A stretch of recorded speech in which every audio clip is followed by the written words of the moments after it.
योगी जी ने तंज कसा कहा है, यादवों के खून में है गुंडागर्दी, तो क्या कहना चाहेंगे? एक बहुत पुरानी कहावत है कि जिनके खुद के घर शीशे के हों वो दूसरों के घर पे पत्थर नहीं फेंका करते। योगी जी को सबसे पहले कहीं ना कहीं आत्मविश्लेषण करने की ज़रूरत है। योगी जी ये देखें कि कुलदीप सेंगर जो हत्या और बलात्कार के आरोपी हैं, जमानत पे रिहा है। चिन्मयानंद भी जमानत पे रिहा है। इसके साथ ही अभी ये जो अजय मिश्रा टैनी का लड़का है उस पे भी अभी तक आरोप सिद्ध नहीं हुआ है। और इस तरह की तमाम और केस हैं। एक केस तो आपने भी सुना होगा, ललितपुर में एक नाबालिग बेटी के साथ पुलिस वाले ने बलात्कार किया और वो पुलिस वाला भी अभी तक खुला हुआ घूम रहा है। एक अभी कल का केस है पीलीभीत का, लखीमपुर खीरी के बाद एक पीलीभीत में भी घटना हुई है जिसमें गैंगरेप किया गया है दबंगों द्वारा। और गैंगरेप करने वाले जो लोग थे वो इनके बीजेपी के ही लोग थे। और उसके बाद उस बच्ची को जला दिया गया और जलने से उसकी मृत्यु हुई। लखनऊ में वो बच्ची एडमिट हुई। तो योगी जी को ये बातें शोभा नहीं देती। जाति सूचक टिप्पणी करके कि यादव दबंग होते हैं या यादव गुंडे होते हैं, अखिलेश यादव जी ये हैं, अखिलेश यादव जी वो हैं। विपक्ष का काम है जनता के मुद्दों को सदन तक पहुंचाना और सत्ता से सवाल करना। आपने योगी जी की बात की तो मैं बता दूं कि 3 दिन से कंटिन्यू एक फोटो है और एक वीडियो भी वायरल हो रही है जिसमें योगी जी का मंदिर बना के पूजा की जा रही है। तो पूजा आप बेहतर समझ सकती हैं, करने वाला कौन है, करवाने वाला कौन है। कभी हमारे देश में और हमारे धर्म में अगर हम हिंदू धर्म की बात करें तो जीवित व्यक्ति की पूजा तो नहीं की जाती है। व्यक्ति की मृत्यु हो जाए और उसके बाद अगर उसके कर्म अच्छे हों तो उसकी पूजा की जाती है। नेताजी सुभाष चंद्र बोस की पूजा लोगों में श्रद्धा है योगी जी के प्रति। सरदार भगत सिंह जी की पूजा लोगों में श्रद्धा है योगी जी के प्रति। बाबा साहब भीमराव अंबेडकर की पूजा होती है। लेकिन जीवित व्यक्ति की पूजा नहीं है, वो चापलूसी है। श्रद्धा है, श्रद्धा लोगों की। मुख्यमंत्री है, मोदी जी का मंदिर बना दिया, इसलिए लोग चापलूसी कर रहे हैं। ये लोग चापलूसी कर रहे हैं और अपने नंबर बना रहे हैं। हर आदमी इस जुगाड़ में बैठा हुआ है कि कोई विधानसभा ले ले, कोई विधान परिषद की टिकट ले ले, सब उसी की होड़ है। नहीं तो जीवित व्यक्ति की पूजा का तो कोई मतलब। अखिलेश यादव का तो नहीं बनाया मंदिर भाई। अखिलेश यादव जी की सरकार आएगी तो उनकी भी चाटुकारिता करने वाले जो सो कॉल्ड लोग हैं वो उनका मंदिर बना देंगे। इन चाटुकारों का कोई ईमान धर्म नहीं है। ये लोग सत्ता जिधर होती है उधर की तरफ ही रुख कर लेते हैं। देश को महापुरुष मिलने हैं आजकल नेता के रूप में। नहीं मिलने चाहिए, लेकिन मिल रहे हैं। लेकिन ये देखने वाली बात है कि महापुरुष किसे बनाया जाए। क्या उसने वाकई आम जनता के लिए कोई महान काम किया है या सिर्फ जो गोदी मीडिया हम कहते हैं या प्रोपेगेंडा के तहत उसको महान बनाने का प्रयास किया जाता है। और मेरी जानकारी के अनुसार कोई भी जीवित व्यक्ति कभी महान नहीं होता। मोदी जी को महान नहीं मानते आप? चीते ले आए, चीते। मोदी जी महान है सिर्फ और सिर्फ अडानी और अंबानी जैसे बड़े बड़े उद्योगपतियों के कबूतर उड़ाए जाते थे, अब चीते छोड़े जा रहे हैं। उससे क्या फर्क पड़ता है? पहले आप ये देखिए कि पहले हम लोग कम से कम जो गरीबी का अगर बात करें तो इस समय हम लोगों ने गरीबी के मामले में भी एक रिकॉर्ड बना लिया है। एक सर्वे ये आया है कि नामीबिया से ज़्यादा परसेंटेज इंडिया में हो गई है गरीबों की। अच्छा। अगर गरीबी का प्रतिशत देखें तो हम सबसे नीचे आ गए हैं। पहले गरीबी और भुखमरी का पर्यायवाची हुआ करता था कि अफ्रीका के कुछ कंट्री हैं, अफ्रीका के कुछ देश हैं वो गरीब हैं। लेकिन अब अगर गरीबी की हम बात करें तो सबसे ज्यादा परसेंटेज गरीबों की हमारे देश में हो गई है। तो ये मोदी जी की उपलब्धि है, इसको हम कह सकते हैं कि मोदी जी ने बड़ा महान काम किया। लेकिन एक तरफ सपा और कांग्रेस सड़कों पर उतरी, वहीं योगी जी के मंदिरों में आरती हो रही है लगातार। अब योगी जी की जो आरती करने वाले लोग हैं वो लोग भी तो देखिए ना कौन लोग हैं। जो लोग उनसे निजी रूप से फायदा ले रहे हैं वही लोग तो योगी जी की श्रद्धा है योगी जी के प्रति। नहीं, श्रद्धा है, जो फायदा दिलवा रहा है तो श्रद्धा है। आम जनता तो उनकी पूजा नहीं कर रही है। आम जनता तो इस समय परेशान है। उत्तर प्रदेश में जो गुंडा राज है वो सभी को दिख रहा है कि आए दिन किसी भी व्यक्ति की हत्या हो जाती है, किसी भी नाबालिग बेटी के साथ बलात्कार हो जाता है, बलात्कार होने के बाद उसको जला दिया जाता है और उस पर शासन और प्रशासन मौन रहता है। अगर इसे हम महानता कहें और इस कार्य को लेके योगी जी की पूजा हो रही है तो बिल्कुल ठीक हो रही है साहब, क्योंकि यूपी में इसी तरह की मानसिकता के लोगों को बढ़ावा दिया जा रहा है। चीते बाहर से लाए गए हैं, कुछ लोग कह रहे हैं कि यही हाल रहा ना, जिस तरह से गाय मार रही है, गाय भी बाहर से मंगवाई जाएंगी। निश्चित तौर पे अभी ये बात आपने बहुत अच्छा मुद्दा छेड़ा है।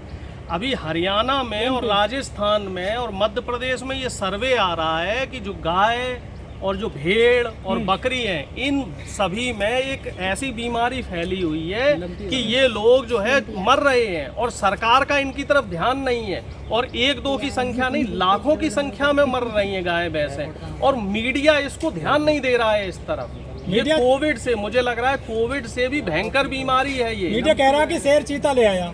नहीं, जरूरत जिसकी है वो काम नहीं कर रहे हैं। ये तो मोदी जी की खासियत है। जरूरत थी देश का जो आम आदमी था उसकी प्रति व्यक्ति आय बढ़ाने की, लेकिन इन्होंने बढ़ा किसकी थी? अडानी को पहले 5वें नंबर पे लाए वर्ल्ड में, फिर चौथे पे, तीसरे पे, अब दूसरे पे ले आए। अपनी मेहनत और लगन से आए हो। साधन संसाधन है वो इन्होंने साहब अडानी जी को सुपुर्द कर दिए। अब जरूरत थी कि जो जानवर बीमार हो रहे हैं उन जानवरों का रखरखाव किया जाए, उनके लिए बजट अलॉट किया जाए, जिसको गऊ के नाम पे आप, गौ माता के नाम पे आप सरकार में आए और गौ माता के नाम पे आप करोड़ों रुपए का फंड ले रहे हो और आप चीता लेके आ रहे हो बाहर से, और चीता के लिए भी बता रहे हैं जो चीतल जो हिरन है उसको उनका शिकार दिया जा रहा है, उन हिरनों की हत्या और करवा रहे हो आप। और वो जो चीतल हिरन है उसका आप शिकार नहीं कर सकते, उस पर भी सरकार की तरफ से कोई प्रावधान है। अगर कोई उसका शिकार करता है तो उसको खिलाफ कार्रवाई होती है। लेकिन भाई शासन सत्ता में जो लोग बैठे हुए हैं उन्हें साहब खुली छूट। कल सर मैं एक भाषण सुन रहा था मोदी जी का, तो कह रहे थे कि बदलाव तो हो रहा है ना देश में। पहले भारत के लोग कबूतर उड़ाते थे और आज देखिए कि चीता लाई जा रही थी। नहीं, निश्चित तौर पे बदलाव हो रहा है, बदलाव होना चाहिए, लेकिन देखने वाली बात ये है बदलाव किस दिशा में हो रहा है, बदलाव कहाँ किया जा रहा है। जहाँ बदलाव होना चाहिए क्या है वहाँ बदलाव हो रहा है। बेरोजगारी की दिशा में बदलाव हो रहा है, क्या बेरोजगारी कम की जा रही है, क्या महंगाई कम की जा रही है। जो मूल मुद्दे हैं जनता के,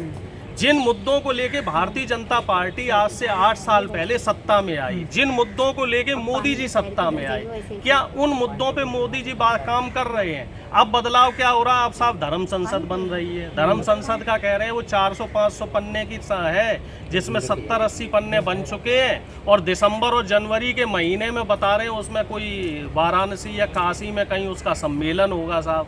उस धर्म संसद के हिसाब से ये भी कह रहे हैं कि साहब मुसलमानों को वोट डालने का अधिकार नहीं रहेगा, और जो अल्पसंख्यक हैं और भी जो हैं तो उनके अधिकार कम कर दिए जाएंगे, SC ST के अधिकार कम कर दिए जाएंगे, OBC के अधिकार कम कर दिए जाएंगे, जाति के हिसाब से अधिकार दिए जाएंगे उस धर्म संसद में। ब्राह्मण संस्कारी होते हैं, उन्हें सबको मौका मिल रहा है ना। तो मौका हमारे देश का संविधान तो नहीं देता। हमारे देश का संविधान तो ये कहता है कि साहब सबको बराबरी का अधिकार होना चाहिए। हमारे देश के संविधान में साफ तौर पे लिखा हुआ है कि हर व्यक्ति का, चाहे वो किसी भी जाति का हो, चाहे वो किसी भी धर्म का हो, उसको शिक्षा का अधिकार है, उसको स्वास्थ्य सुविधा का अधिकार है, और उसको बेहतरीन जो लिविंग स्टैंडर्ड है उसको जीने का अधिकार। बदलाव तो हो रहा है ना देश में। देखने में ये आ रहा है कि भारतीय जनता पार्टी ये जो अधिकार जो संविधान ने हमें दिए, बाबा साहब अंबेडकर के जो संविधान ने हमें जो मूल अधिकार दिए हैं, उन अधिकारों को आम जनता से छीन रही है, और उन अधिकारों को छीन के कहाँ पहुँचा रही है। जो लाभ है मिडिल क्लास को लोअर क्लास की तरफ लाया जा रहा है, और लोअर क्लास को अति लोअर कहते हैं ना, गरीब को अति गरीब बनाया जा रहा है, और जो मध्यम वर्गीय उसको गरीब बनाया जा रहा है। इससे क्या हो रहा है कि जो सामाजिक ताना बाना जो बना हुआ था, जो एक था ना अपर क्लास था, फिर मिडिल अपर क्लास था, फिर एक मिडिल क्लास था, फिर एक लोअर क्लास था, वो सामाजिक ताने बाने को पूरा तोड़ने का काम किया जा रहा है। सिर्फ देश में 2 तरह के लोग रहेंगे, एक जो शोषण करेगा, दूसरा जिसका शोषण होगा। लेकिन जो एक आज से 200 साल पहले जो व्यवस्था चलती थी ना, जो व्यवस्था थी गुलामी वाली व्यवस्था, तो बस वही व्यवस्था लाने का प्रयास। लेकिन बीजेपी के नुमाइंदे कह रहे हैं कि देश की जो अर्थव्यवस्था है ना, ग्रेट ब्रिटेन को पिछाड़ चुकी है। आप तो उनसे भी आगे चले गए, अंग्रेजों से भी आगे। बहुत आगे चले गए हैं साहब, लेकिन वो अर्थव्यवस्था कितने लोगों के हाथ में है। आप ये भी देखिए ना, पहले शासन और जो शासन सुविधा जो थी, जो पूरे हमारे देश के संसाधन थे, इन संसाधनों को सबको बराबरी में बांटने का प्रयास किया जा रहा था। ये हमें ये अधिकार दिया था संविधान ने। लेकिन जब से भारतीय जनता पार्टी की सरकार आई है, देश में अरबपतियों की संख्या तो बढ़ी है। 104 अरबपति हुआ करते थे 2014 से पहले, जिनकी संख्या अब बढ़ के 148 के तकरीबन पहुंची है। अडानी जी, जिन्हें 2014 से पहले शायद ही कोई जानता हो, और अब ऐसा कोई व्यक्ति नहीं जो अडानी जी को ना जानता हो। ऑस्ट्रेलिया जिसने बोल दिया था कि अडानी, और मजे की बात एक और देखो, मैं 1 मिनट और लूंगा। मजे की बात यह है कि जो इस देश का सबसे अमीर व्यक्ति है, उसी के ऊपर सबसे ज्यादा कर्जा है। ये चमत्कार किया है मोदी जी ने। अगर हम कर्जे की बात करें तो सबसे ज्यादा कर्जा अडानी के ही ऊपर है, और कहीं कैसे भी मान लो, भगवान ना करे, अगर अडानी ये देश छोड़ के भाग गया तो बड़ा मुश्किल है साहब, इस देश का क्या होगा। मुझे तो ऐसा लग रहा है श्रीलंका से भी बुरी हालात हो जाएगी।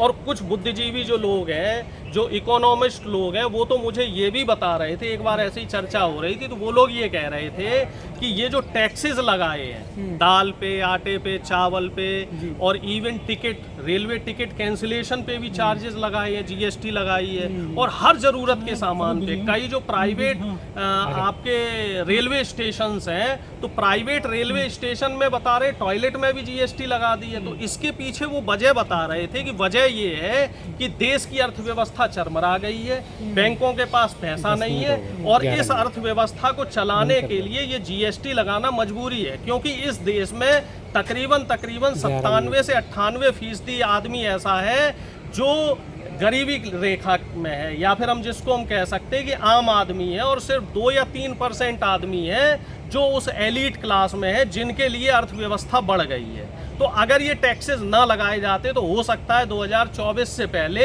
हमारे देश जैसे हालात, श्रीलंका जैसे हालात हमारे देश में आ जाते। तो ये चमत्कार तो मोदी जी ने किया है। इसके लिए तो मैं मोदी जी को धन्यवाद देना चाहता हूँ कि साहब मोदी जी, आपने गरीबों की जेबें लूटने का काम किया है। और लेबर लॉ देख लो साहब, अभी भी आप लोगों को तो जानकारी होगी, लेबर लॉ अभी भी हटा रखा है, उस पर अभी भी ये लोग चर्चा नहीं कर रहे हैं। 12 घंटे आपको मजदूरी करनी होती है, जो मिनिमम एक अमाउंट होता था वो अमाउंट भी ख़त्म कर दिया, उसका भी क्लॉज ख़त्म कर दिया है। अब जो मालिक है वो अपने एम्प्लॉई को या अपने नौकर को कभी भी निकाल सकता है, और वो नौकर जो है वो बेचारा लेबर कोर्ट में जाके केस भी नहीं कर सकता। तो ये चमत्कार भी मोदी जी ने कर दिया है। तमाम यूनिवर्सिटी देख लो आप, चाहे JNU हो, DU हो, इलाहाबाद यूनिवर्सिटी हो, AMU हो, सब यूनिवर्सिटीज़ की फीस भी बढ़ा दी है। तो ये कमाल भी मोदी जी ने किया। अभी इलाहाबाद यूनिवर्सिटी में भी प्रोटेस्ट चल रहा है, और प्रोटेस्ट करने वाले कोई और नहीं है, प्रोटेस्ट करने वाले ये वही बच्चे हैं जिन्होंने 2014 और 19 में मोदी जी को वोट दिया था। जब JNU में बीजेपी और RSS द्वारा JNU के बच्चों को बोला जा रहा था कि ये टुकड़े टुकड़े गएंगे, तब वही इलाहाबाद यूनिवर्सिटी के बच्चे खुश हो रहे थे। तो इसमें वो राहत इंदौरी साहब का जो शेर है वो मुझे याद आ जाता है। आप लोगों ने भी सुना होगा कि लगेगी आग तो जलेंगे हर घर जद में। यहाँ इस मोहल्ले में कोई मेरा मकान थोड़ा ही है भाई। जब JNU की फीस बढ़ी है तो साहब इलाहाबाद यूनिवर्सिटी की भी बढ़ेगी। अब वो बच्चे परेशान हैं, कह रहे हैं साहब मोदी जी तो ठीक है, लेकिन ये जो फीस है ये राज्यपाल महोदया ने बढ़ाई है। लेकिन उन बच्चों को कोई समझाने वाला हो, बच्चे भी नहीं कह सकते, हम उन्हें मूर्ख कहेंगे, पढ़े लिखे मूर्ख हैं, कि राज्यपाल बड़ा है कि आपका प्रधानमंत्री बड़ा है। और इस समय बीजेपी सरकार में चाहे मुख्यमंत्री हो, चाहे राज्यपाल हो, इवन राष्ट्रपति, ये सब रबर स्टाम्प है। इस समय सरकार सिर्फ 2 लोगों के हाथ में, और सबको पता है कि प्रधानमंत्री जी और गृह मंत्री जी पूरी सरकार को चला रहे हैं।